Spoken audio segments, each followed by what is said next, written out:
Today we're going to be installing a Tusk Quiet Glide skid plate on a 2013 Polaris RZR 800.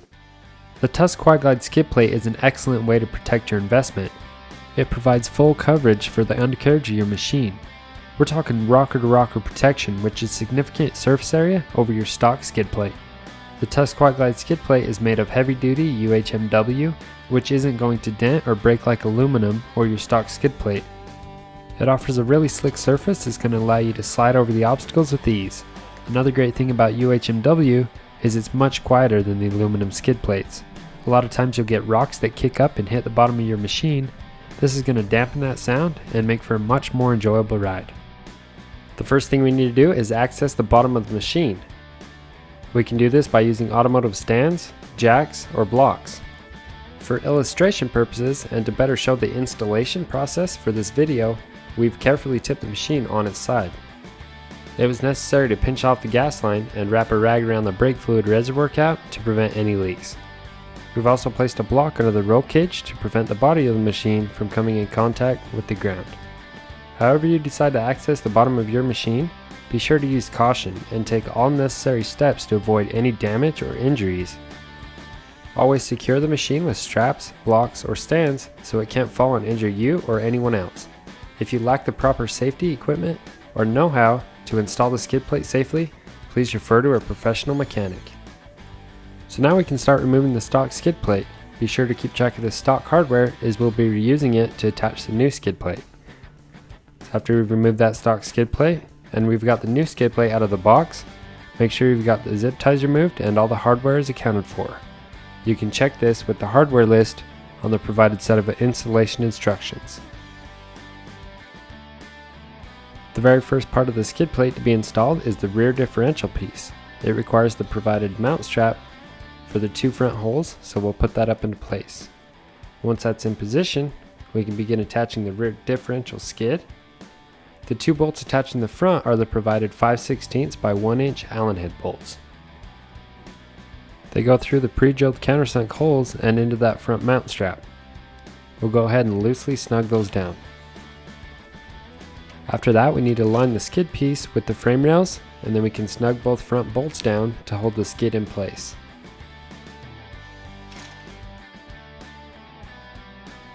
And then using the 9/32 drill bit, drill the two rear mounting holes through the metal differential cover plate.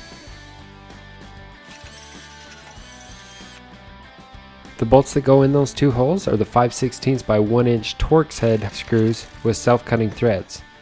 Go ahead and tighten down all that hardware.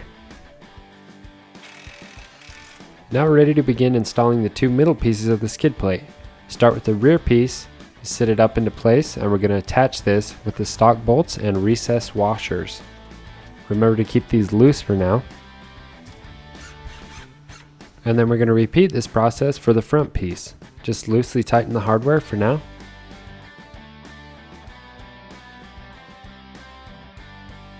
And once we've got both those loosely fitted into place, we're going to line and attach the sides of the two pieces to the frame rails directly under the rocker panels, using the provided 1/4 inch by 1 inch Allen head bolts. Start at the back hole and then work your way to the front of the skid plate. We're going to repeat this process for both sides.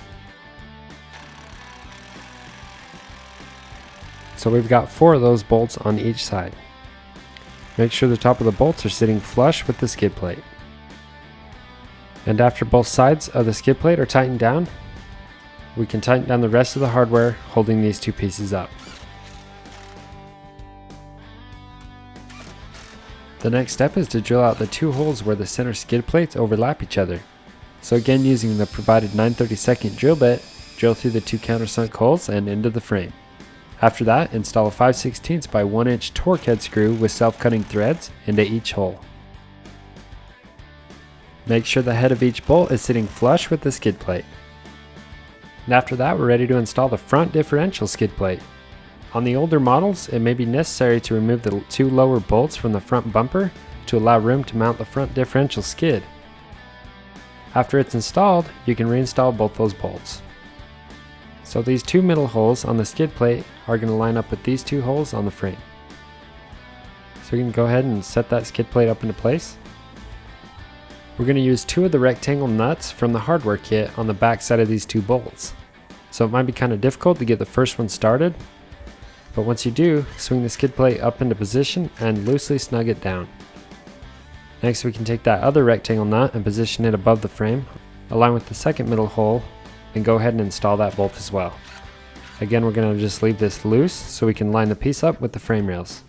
For the rearmost hole on the front diff piece, the 2007 and 2008 models will use a 5/16 by 1 inch Allen head bolt attached to another square nut from the hardware kit. If you have a 2009 or newer 800, you'll drill a hole using the provided 9/32 bit and then install a 5/16 by 1 inch Torx head bolt with self-cutting threads. Since ours is a 2013, we're going to drill and then install a Torx head bolt. When you get that bolt in, we can tighten down all 3 of those bottom bolts. And now it's time to drill the 2 front holes. These are going to be drilled at a slight angle, so go ahead and drill both holes using the provided 9/32 drill bit. Once you have both holes drilled, install a 5/16 by 1 inch Torx head bolt with self-cutting threads into each hole. When those are in place, go ahead and tighten those down. Doing this will suck the skid plate piece up and contour it to the frame. Tighten until both heads are sitting flush with the skid plate. So after the front differential piece is installed, the last thing we need to do is go through with the ratchet and socket to make sure all the hardware is tight. Be careful not to over tighten these, we don't want to strip out any of the holes. Once all the hardware is tight, we're done with the install. For more information about the Tusk Quiet Glide skid plates, visit our website www.rockymountainatvmc.com. Thanks for watching, and we hope you enjoy your Tusk skid plate.